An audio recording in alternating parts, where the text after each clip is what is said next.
ভগবান ভাগবতে ভগবান গ্রন্থরা শ্রীমদ ভাগবতম কি গ্রন্থরা শ্রীমদ ভগবত গীতা কি ভুবন মঙ্গল হরিনাম সংকীর্তন উপলক্ষে গীতা ভাগবত আলোচনা কি আয়োজনকারীর কল্যাণ কি গৃহের কল্যাণ কি আগত ভক্তের কল্যাণ কি সারা বিশ্বে হরিনাম সংকীর্তন কি অনন্ত কোটি সাধু গুরু বৈষ্ণব কি গাওয়া বাজে কি ফুল করতাল কি সকলের কল্যাণের কামনা কি যেখানে নিয়মিত হয় গীতা ভাগবত অধ্যয়ন সেখানে মিলিত হয় সর্বদেবগণ। যেখানে গীতা ভাগবত অধ্যয়ন হয় সেখানে সমস্ত দেবগণের আগমন হয়। এই জন্য সকলের কৃপা এখানে বর্ষণ হয়, দেবতারা প্রসন্ন হয় এবং এই গীতা ভাগবত যারা শ্রবণ করতে আসে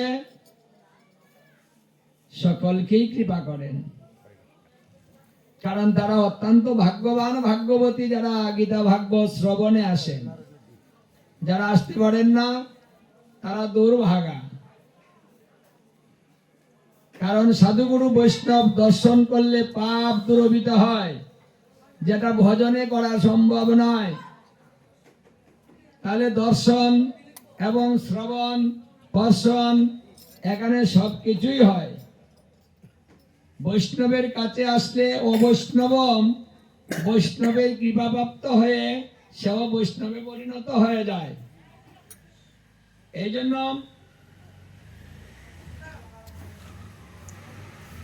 দরকার হচ্ছে গুরু কৃপা। গুরু যদি কৃপা না করেন তাহলে সাধুগুরু বৈষ্ণবের প্রতি যে শ্রদ্ধা ভক্তি সেটা আসে না। তাই বলছে মহতের কৃপা ভিন্ন কার্য সিদ্ধ নাহি হয়। কোন কার্যই মহতের কৃপা ছাড়া সিদ্ধি লাভ করা যায় না এবং সেই কাজটা সিদ্ধ হয় না, বিঘ্ন দূর হয় না। সমস্ত বিঘ্ন বিনাশক যদি কেউ সাধুগুরু বৈষ্ণবের কৃপা প্রাপ্ত হন। কারণ ভগবান শ্রীকৃষ্ণ বলেছেন, আমার পূজা করে আমাকে নাও পাওয়া যেতে পারে, কিন্তু আমার ভক্তের পূজা যদি করে আর ভক্ত যদি তাকে কৃপা করে তাহলে অবশ্যই সে আমাকে পাবে। কারণ আমার ভক্তের কথা আমি রাখি, আমার কথা নাও রাখতে পারি। মানে ভক্তের কথা রাখতে গিয়ে ভগবানের কথাটা নাও থাকতে পারে। সেটা কেমন? যখন কুরুক্ষেত্রে যুদ্ধে শ্রীকৃষ্ণ কোন পক্ষে যুদ্ধ করবেন না সিদ্ধান্ত নিলেন, যে আমি যুদ্ধ করব না, কোন পক্ষেই যাব না। কিন্তু বিশ্বদেব বলেছিলেন যুদ্ধ তোমাকে করতে হবে। বলছে না আমি করব না, আমি কোনো পক্ষেই যাব না। বলছে না যুদ্ধ তুমি করবে, এটা আমি বলে দিলাম। আচ্ছা, কৃষ্ণ বলছে আমি যুদ্ধ করব না, আর বিশ্বদেব বলছে যুদ্ধ তুমি করবে, করতে হবে। দেখি তাহলে কার কথা সত্য হয়।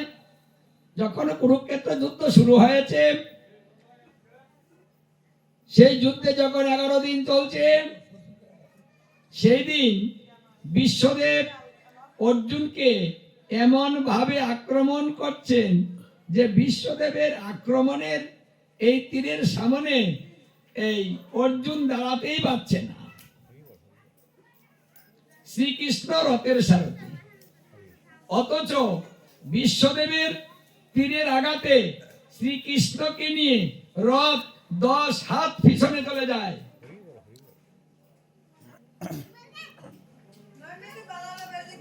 যদি কৃষ্ণ এই রথে না থাকতেন তাহলে অর্জুনকে খুঁজেই পাওয়া যেত না।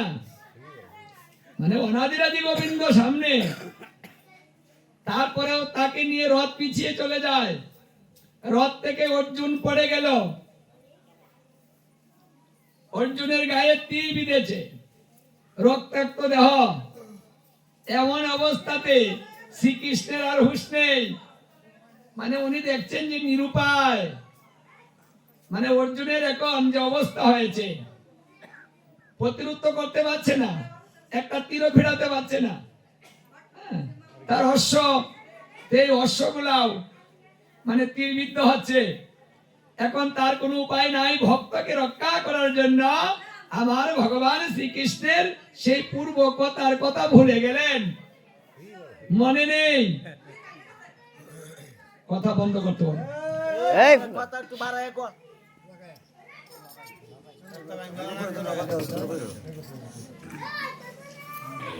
এই জন্য তিনি কি করলেন, ভগ্ন চূড়া হাতে নিলেন, বিকট মূর্তি ধারণ করলেন, ধারণ করে বিশ্বদেবের উপরে ক্রোধান্বিত হয়ে বিশ্বদেবকে মারতে উদ্যত হলেন। হে বিশ্বদেব, আজকে তোমার রক্ষা নেই, আজকে আমি তোমাকে শেষ করে ফেলবো। শ্রীকৃষ্ণ যখন এইভাবে বিকট মূর্তি ধারণ করে ক্রোধান্বিত হয়ে ভগ্ন চূড়া নিয়ে, মানে রথের ভগ্ন চূড়া নিয়ে এই তার দিকে অগ্রসর হচ্ছে, বিশ্বদেব ধনুর্বাণ রেখে দিলেন। রেখে দিয়ে তিনি করজোড় হয়ে দাঁড়িয়ে আছেন। যিনি যুদ্ধ করতে গিয়ে নিজের অস্ত্র পরিত্যাগ করেন, সে হইল আত্মসমর্পণ করে। তাহলে আত্মসমর্পণ যে করে তাকে তো মারা যায় না, তার উপরে আঘাত করা যায় না। তাই শ্রীকৃষ্ণ কিন্তু বিশ্বদেবকে আঘাত করতে পারলেন না, সামনে গিয়ে দাঁড়ালেন,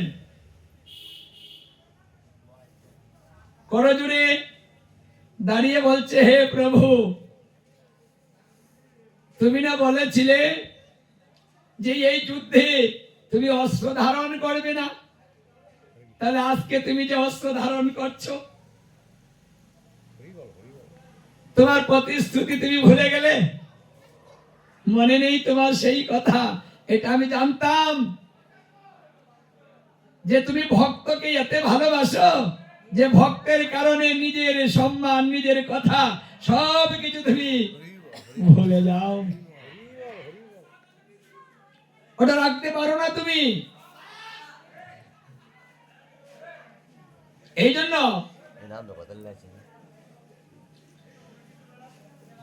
তুমি আমাকে ভালোবাসো, এই জন্য আমার কথা রক্ষা করতে গিয়ে তুমি নিজের কথাটাকে ছেড়ে দিলে। তুমি আমাকে এত ভালোবাসো, মানে তুমি এমন ভক্তাধীন যে তোমার কথাটার একটু চিন্তা করলে না, আমার কথাটার মূল্য তুমি দিলে। মানে অর্জুনের অবস্থা দেখে তাই ভগবানের হুঁশ থাকে না। এই জন্য তিনি বলছেন যে আমি কথা দিলে কথা রাখতে পারি না। তাই অর্জুন, তুমি বলে দাও কৃষ্ণ ভক্তের বিনাশ নাই। এই কথাটা কিন্তু অর্জুনকে দিয়ে কৃষ্ণ বলালেন, কথাটা তুমি বলো। কথাটা কি সে বলতে পারতেন না যে আমার ভক্তের বিনাশ নাই? এই কথাটা না বলে তিনি অর্জুনকে দিয়ে বলালেন যে তুমি বলে দাও কৃষ্ণ ভক্তের বিনাশ নাই, বিনাশ নাই, বিনাশ নাই। তুমি কথা দিলে ও কথাটা থাকবে, আর আমি কথা দিলে কথা থাকে না। সেই দিন বিশ্বদেব কৃষ্ণের কাছে চেয়েছিলেন, কৃষ্ণ প্রসন্ন হয়েছিল যে হে বিশ্বদেব, তুমি আমার কাছে কি চাও? তুমি আমার প্রিয় ভক্ত। হে কৃষ্ণ, তুমি আমাকে এই বর প্রদান করো, আমি যেখানেই যাই সেখানেই যেন তোমার এই কুরুক্ষেত্র যুদ্ধটা দেখতে পাই। মানে আমার যেখানে জন্ম হোক, কিন্তু এই যুদ্ধটা যেন আমি সব সময় দেখতে পারি। কেন দেখতে পারি? কারণ তুমি ভক্তের পাশে দাঁড়িয়ে, মানে ভক্তকে তুমি কিভাবে রক্ষা করো সেটা তোমাকে না দেখলে বোঝা যায় না। আমি স্বয়ং তার সাক্ষী। তুমি অর্জুনকে কিভাবে রক্ষা করেছো? যদি তুমি অর্জুনকে রক্ষা না করতে তাহলে অর্জুন কি টিকতে পারতো না। তা তুমি ভক্তকে কত ভালোবাসো। এই যে তোমার অর্জুনের সঙ্গে যে তোমার কত বৈকতন, এই যে দৃশ্যটা, ওই দৃশ্য আমার বারবার মনে পড়ে। তাই আমার এই দৃশ্যটাই সবসময় দেখতে ইচ্ছে করে। তাই আমার জন্ম যেখানেই হোক, আমি যেখানেই থাকি, এই যুদ্ধ, এই দৃশ্য যেন আমি সব সময় ভক্ত ভগবান একত্রে কথোপকথন, এটা যেন আমি সব সময় দেখতে পারি। সেখানে শ্রীকৃষ্ণ সেই বর্তা দিয়ে তথাস্থ বলেছিলেন যে তথাস্থ, তুমি সব জায়গাতেই এই কুরুক্ষেত্র যুদ্ধ দেখতে পারবে। তাই এই কুরুক্ষেত্র যুদ্ধ কোনোদিন শেষ হবে না, ওটা চলবে, এখনো চলছে। অনন্ত কোটি ব্রহ্মাণ্ড আছে। এই অনন্ত কোটি ব্রহ্মাণ্ডে যে কোনো ব্রহ্মাণ্ডে এই কুরুক্ষেত্র যুদ্ধ চলছে। যুদ্ধ কিন্তু বন্ধ হবে না। তারপরেও আমাদের মধ্যেও কুরুক্ষেত্র যুদ্ধ চলছে। আমাদের সংসারে কুরুক্ষেত্র যুদ্ধ হচ্ছে, পরিবারে, সমাজে, আবার আমার দেহের মধ্যে, নিজের মধ্যেও এই কুরুক্ষেত্র যুদ্ধ হচ্ছে। আমাদের এই ইন্দ্রিয়গুলা, এই রিপুগুলা, তাদের সঙ্গে আমাদের যুদ্ধ আছে। এই স্বরূপীও এরা অসংখ্য যুদ্ধ করছে আমাদের সঙ্গে, ওদেরকে দমন করতে পারছি না। কাম, ক্রোধ, লোভ, মোহ, মদ, মাৎসর্য, মানে এই যে স্বরূপু, এদেরকে তো আমরা দমাতেই পারছি না।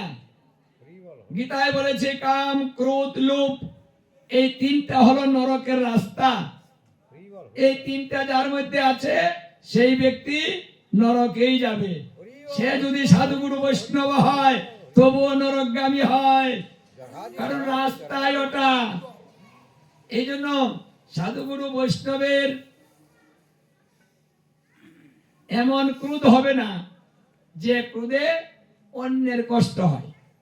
নিজের পরিবারের কথা বলছি না, নিজের পরিবারের সঙ্গে, নিজের আপনজনদের সঙ্গে দুই এক কথা হতে পারে, সেটা ভিন্ন। কিন্তু কোনো সাধুগুরু বৈষ্ণবকে খোঁচা দিলেই সে ক্ষুধান্বিত হবে না। এটা আমার মহাপ্রভুর পূর্ণ শিক্ষা। বৈষ্ণব হবে তৃণ, মানে গাছের মতো বৈষ্ণব। তৃণা দুপি শুনিছেন তরু রূপা সহিষ্ণুনা অমানিনা মানধেন কীর্তনিয়া সদা হরি। মহাপ্রভু এই শ্লোকটার মধ্যে এসে তিনি নিজেকে বৈষ্ণব বলে আর স্বীকারই করলেন না। তিনি বললেন বৈষ্ণব হতে ছিল মনে বড় সাধ, তৃণাদুপি শ্লোকে এসে পরে গেলাম বাদ। আমি বৈষ্ণব হতে চেয়েছিলাম, চেষ্টা করছি, কিন্তু এই শ্লোকের মধ্যে এসে আমি হেরে গেলাম, বৈষ্ণব হতে পারলাম না। কারণ এই শ্লোকে যা আছে তার মধ্যে আমার মধ্যে কথা নাই।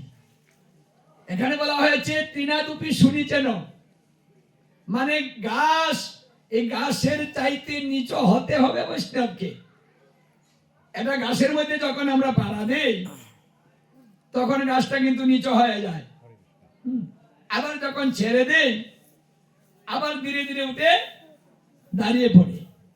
তো বলছে তুমি বৈষ্ণব দাঁড়াবে না, মানে তুমি গাছের চাইতেও নিচু থাকবে, মাথা তুলে দাঁড়াবে না। বৃক্ষের মতো সহিষ্ণু, বৃক্ষকে আমরা যে কোনো সময় অত্যাচার করি, হ্যাঁ, যে কোনো সাইজে বৃক্ষকে সাইজ করছি। যখন মন চায় ডাল ভাঙছি, যখন মন চায় পাতা ছিঁড়ছি, মানে জিজ্ঞাসা করতে হয় না, যেটা করবো আমি গাছকে আমরা জিজ্ঞাসা করি যে তোমাকে একটু দড়ি, বলতে হয় না। আমার মন চাইছে আমি ধরবো, আমার মন চাইছে আমি কেটে ফেলবো, আমার মন চাইছে ভেঙে ফেলবো, আমার মন চাই পোড়াত দিয়ে দিব, কি যা চাই তাই তো করি। তো বৃক্ষ কি বলছে, এই তুই আমাকে যা মন চায় তাই করিস কেন রে, আমাকে পোড়াত দিস কেন রে, আমাকে ছিঁড়ে ফেলিস কেন রে? বৃক্ষ প্রতিবাদ করে না, তাই না? যেহেতু প্রতিবাদ করে না, তাই বলছে হে বৈষ্ণব, তুমি এই বৃক্ষের মতো সহিষ্ণু হও। তাহলে বৃক্ষের মতো সহিষ্ণু বৈষ্ণব কঠিন ব্যাপার। হ্যাঁ, তাহলে মহাপ্রভু কেন বলবেন না যে আমি বৈষ্ণব হতে পারলাম না? হ্যাঁ, ওটা কি সম্ভব? এখনই তো বৈষ্ণবকে খুশা দিয়ে দেখেন 14 গোষ্ঠী দলিয়ে দিবে। হ্যাঁ, আমি বৈষ্ণব, তুই আমাকে এই কথা বললি, তাকে অভিশাপ দিয়ে বর্ষ করে ফেলবে। হ্যাঁ, অথচ গালাগালি দিয়ে দিব। এই জন্য তাহলে সহিষ্ণু, অমানিনা মানধেন, বলছে যার কোনো মান নাই তাকে তুমি মান দিয়ে যাও, নিজের মানের চিন্তা করো না যে আমাকে তো দাম দিল না, আমাকে তো মান দিল না, আমাকে তো জিজ্ঞাসা করলো না, আমাকে তো বসতে দিল না। মানে বৈষ্ণব এর মধ্যে নাই, ভালোবাসলে বাসো, না বাসলে নাই, বসতে দিলে দাও, না দিলে নাই। কিন্তু সে নিজে অন্যকে সম্মান দিয়ে যাবে, মান দিয়ে যাবে। যার মান নাই তাকে তুমি মান দাও। আমার গৌর হরি বললেন যার মান নাই তাকে যদি সে মান দেয় তাহলে গোবিন্দ তার মান দিয়ে দেয়। ওই মান অন্যের দিতে হয় না, আপনি অপরকে মান দিয়ে চলবেন আর গোবিন্দ আপনাকে মান দিয়ে দিবে। তাই বলছে অমানিনা মানধেন, আর কীর্তনিয়া সদাহরি, কীর্তনের অধিকারী সেই ব্যক্তি হয়। এই শ্লোকের মধ্যে যিনি আছেন তিনি কীর্তনের অধিকারী। সেই মুখে যদি কৃষ্ণ কথা হয়, জীবের পঞ্চাত্মা জুড়িয়ে কৃষ্ণ ভক্ত হয়। ওটা হৃদয়ে লাগে, সবার কথাই হৃদয়ে লাগে না, ভক্তের কথা হৃদয়ে লাগে। এই জন্য কৃষ্ণ কথাও ভক্তের মুখও নিঃসৃত হয়, মানে ভক্তের মুখ থেকেই কৃষ্ণ কথা বেরোবে, অভক্তের কাছে নয়। কারণ কৃষ্ণের ভক্ত মানে ভগবানের ভক্ত যদি কিছু ভুল করে তাহলে ভগবান বলছে সেটাকে আমি শুদ্ধ বলে গণন করে নেই, কিন্তু অভক্ত যদি শুদ্ধ করে তবুও তাকে আমি ভুল বলেই মান্য করি। এই জন্য মহাপ্রভু মানে বৈষ্ণব কেমন হবেন এবং বৈষ্ণব কি করে কৃপা করবেন, কেমন বৈষ্ণব জগতের কল্যাণ করবে। কারণ এই কলিকালে বৈষ্ণবের উপরে অনেক দায়িত্ব। কারণ বৈষ্ণব যেখানে পদার্পণ করবে সেই জায়গা শুদ্ধ হয়ে যাবে, বৈষ্ণব যেখানে যাবে সবাই দর্শন করবে, পাপ চলে যাবে। বৈষ্ণবে যদি সেবা করা হয়, একজন বৈষ্ণব সেবা করিলে 1 কোটি ভোজন হয়।